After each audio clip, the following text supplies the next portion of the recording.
जयंती मंगला काली भद्रकाली कपालिनी दुर्गा क्षमा शिवा दात्री स्वाहा स्वधा नमस्तुते। महर्षि मेधावी बोले, देवी ने जब पराक्रमी दुरात्मा महिषासुर को मार गिराया और असुरों की सेना को मार दिया, तब इंद्रादि समस्त देवता अपने सिर तथा शरीर को झुकाकर भगवती की स्तुति करने लगे। जिस देवी ने अपनी शक्ति से यह जगत व्याप्त किया और जो संपूर्ण देवता तथा महर्षियों की पूजनीय है, उस अम्बिका को हम भक्ति पूर्वक नमस्कार करते हैं।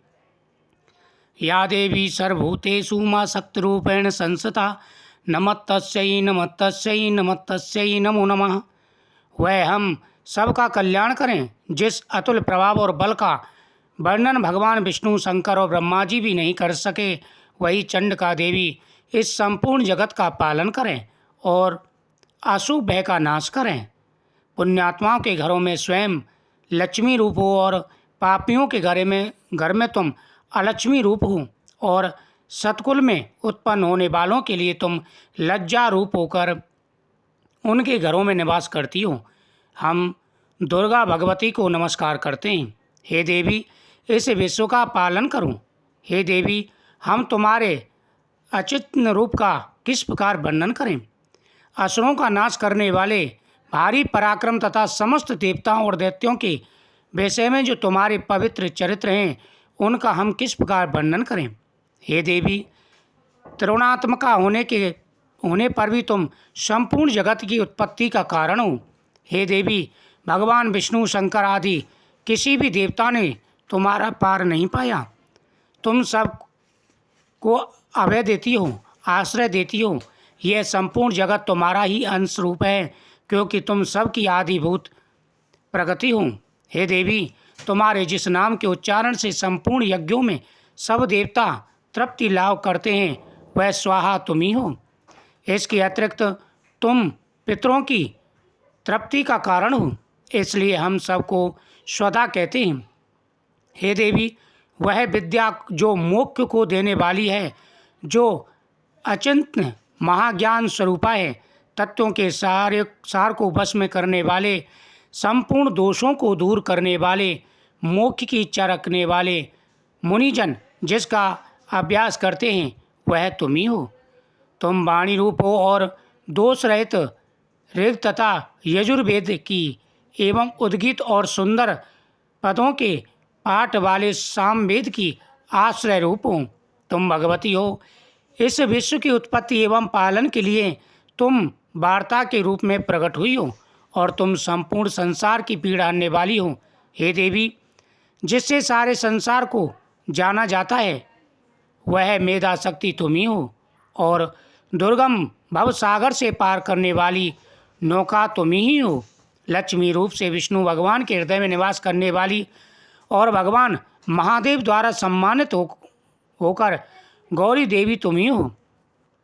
मंद मुस्कान वाले निर्मल पूर्ण चंद्रबिंब के समान और उत्तम सुवर्ण की मनोहर कांति से कामान्य तुम्हारे मुख को देखकर भी महिषासुर क्रोध में भर गया। यह बड़े आश्चर्य की बात है। और हे देवी, तुम्हारा यही मुख जब क्रोध से भर गया तो उदय काल के चंद्रमा की भांति लाल हो गया और तने हुई भौं के कारण विकराल रूप हो गया। उसे देखकर भी महिषासुर के शीघ्र प्राण निकल गए। यह बड़े आश्चर्य की बात है। आपके कुपित मुख के दर्शन करके भला कौन जीवित रह सकता है। हे देवी, तुम हमारे कल्याण के लिए प्रसन्न हो। आपके प्रसन्न होने से इस जगत का अभ्युदय होता है और जब आप क्रुद्ध हो जाती हो तो कितने ही कुलों का सर्वनाश हो जाता है। हे देवी, सदा अभ्युदय प्रताप देने वाली तुम जिस पर प्रसन्न हो जाती हो, वही देश में सम्मानित होते हैं। उनके धन यश की वृद्धि होती है, उनका धर्म कभी शिथिल नहीं होता। हे देवी, तुम शत्रुओं को इसलिए मारती हो कि उनके मारने से दूसरों को सुख मिलता है। वह चाहे नरक में जाने के लिए चिरकाल तक पाप करते रहते हो, किंतु तुम्हारे साथ युद्ध करके सीधे स्वर्ग को चले जाते हैं, इसलिए तुम उनका वध करती हो। हे देवी, क्या तुम दृष्टिपात मात्र से समस्त असुरों को भस्म नहीं कर सकती? अवश्य कर सकती हो, किंतु तुम्हारा शत्रुओं को शस्त्रों के द्वारा मारना। हे देवी, तुम्हारे अस्त्र शस्त्रों के द्वारा मारे गए असुर सीधे स्वर्गलोक को जाते हैं। हे देवी, तुम्हारे उग्र खड़ग की चमक से और त्रिशूल की नोक की कांति की किरणों से असुरों की आंख फूट जाती हैं। उनका कारण यह था कि वे किरणों से शोभायमान तुम्हारे चंद्रमा के समान आनंद प्रदान करने वाले सुंदर मुख को देख सकें, इसलिए उनकी आंखें नहीं फूटी, नहीं तो उनकी आंखें फूटने में देर नहीं लगती।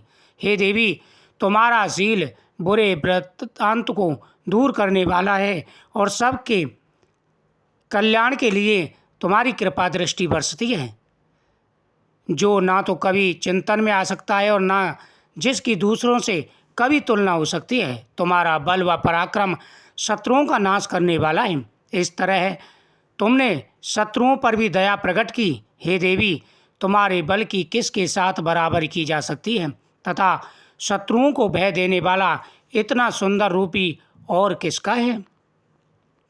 महर्षि बोले कि इस प्रकार जब देवताओं ने जगत माता भगवती की स्तुति की और नंदवन के पुष्पों तथा गंध अनुलोपों द्वारा उनका पूजन किया, फिर सबने मिलकर जब सुगंधित व दिव्य धूपों द्वारा उनको सुगंधित निवेदन की, तब देवी ने प्रसन्न होकर कहा, हे देवताओं, तुम सब मुझसे मनवांछित वर मांगो। देवता बोले, हे देवी, तुमने हमारा सब कुछ कार्य कर दिया, अब हमारे लिए कुछ भी मांगना बाकी नहीं रहा, क्योंकि तुमने हमारे शत्रु महिषासुर को मार डाला है। हे महेश्वरी, तुम इस पर भी यदि हमें कोई वर देना चाहती हो तो बस इतना वर दो कि जब जब हम आपका स्मरण करें तब तब आप हमारी विपत्तियों को हरण करने के लिए हमें दर्शन दिया करें।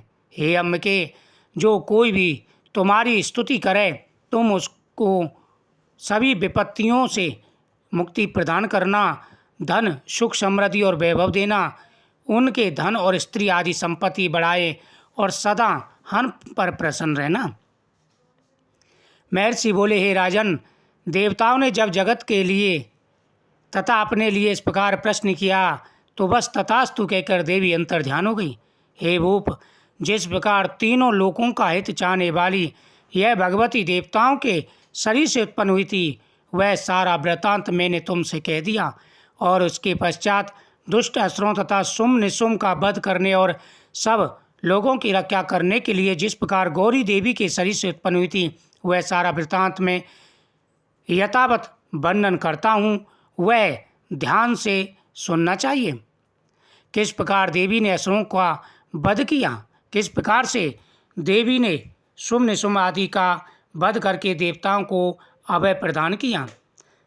या देवी सर्वभूतेषु शक्तिरूपेण संस्थिता नमस्तस्यै नमस्तस्यै नमस्तस्यै नमो नमः इति श्री दुर्गा सप्तशती चतुर्थ अध्याय संपूर्णम। जय माता दी।